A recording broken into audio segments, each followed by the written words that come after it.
اس لیے کہ وہ اس دنیا میں نہیں ہوتا ہے، اس وقت وہ نشے کی دنیا میں ہوتا ہے۔ ایسے بہت سارے گھر ہیں، بہت سارے خاندان ہیں، بہت ساری نسلیں ہیں، بہت سارے نوجوان ہیں اور بہت سارے عمر دراز بھی ہیں جن کی عادت جوانی میں لگی ہے اور یہ عادت سے مجبور ہو کر کے یہ قدم اٹھاتے ہیں اور انہیں احساس نہیں ہوتا، اور جب طلاق دیتے ہیں تو سرپنچ صاحب سے کہتے ہیں سرپنچ صاحب میں نے کیا غلط کہا ہے، میں نے تو یہی کہا ہے کہ جاؤ تم کو ہم 10 طلاق دیے، 3 طلاق دیں گے تب نہ گناہ ہوگا۔ یاد رکھیے، پھر کہتے ہیں مولانا صاحب ایسا تو ہم کئی بار کہہ چکے ہیں، یعنی انہیں احساس نہیں ہے کہ یہ گناہ کر رہے ہیں۔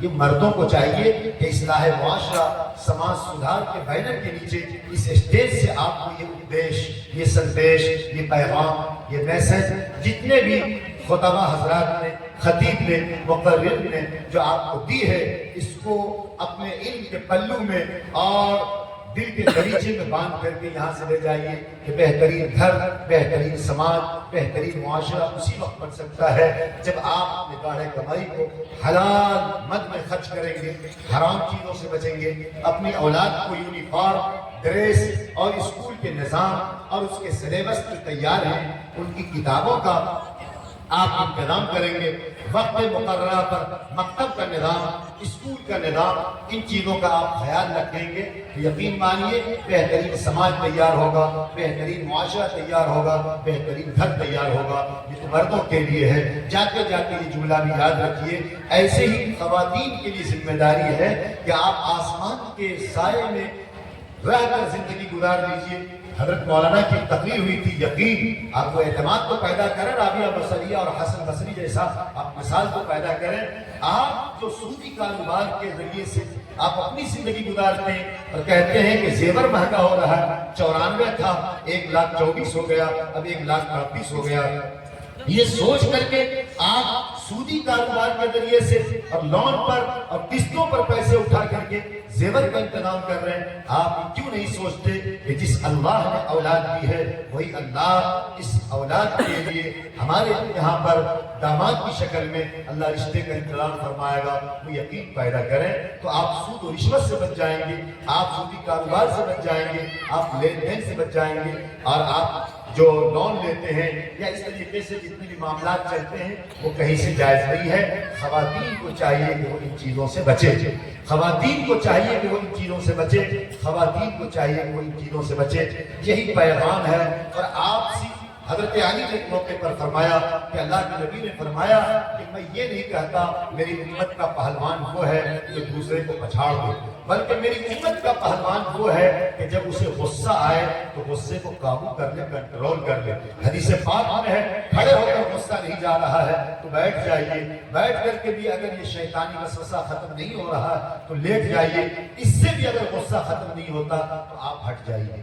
لیکن جب میاں بیوی میں تکرار ہوتا ہے اور جب شوہر اپنی بیوی سے یہ کہتا ہے فلانواں کی بیٹی، فلانواں کی اماں سمجھ لے بہت بڑا برا ہوگا تمہارے ساتھ، بچ جاؤ، شوہر غصے میں ہے، آپ یقین مانیے بیوی بھی غصے میں ہوتی ہے، کیا کہتی ہے اصل باپ کا بیٹا ہے تو طلاق دے کے بتاتا ہے، اصل باپ کا بیٹا ہے تو طلاق دے کر کے بتاتا ہے۔ آپ بتائیے آپ اپنے شوہر کو یہ کہتی ہیں کہ اصل باپ کے بیٹے ہیں تو طلاق دے کر کے بتا، تو وہ شوہر اس وقت آپ سے محبت نہیں کرے گا، اس کا تار تو پہلے سے چھوٹا ہوا ہے اور آپ مزید اس تار میں چنگاری پیدا کر رہی ہیں تو اس وقت طلاق کی نوبت آتی ہے۔ اس لیے اللہ کے نبی نے فرمایا بہترین گھر بنانے کے لیے آپس میں نرم جب معاملہ ہو جائے تو آپس میں کمپرمائز کر لیا کرو، یعنی کبھی شوہر غصہ میں آ جائے تو بیوی نرم ہو جائے، کبھی بیوی غصے میں آ جائے تو شوہر نرم ہو جائے۔ میں آپ سے کہنا چاہتا ہوں بچیاں 2 سال کی ہو آپ کے گودی میں بیٹھ جائیں گی، بچیاں 4 سال کی ہو آپ کے گودی میں بیٹھتی ہیں، آپ کے سینے پر چھلانگ لگا دیتی ہیں، آپ کے کاندھے پر بیٹھ جاتی ہیں اور کہتی ہیں ابو آئے ہیں، پاپا آئے ہیں۔ آپ جب اسکول سے آتے ہیں تو آپ کی بچیوں کا معاملہ آپ کے ساتھ کیا ہوگا؟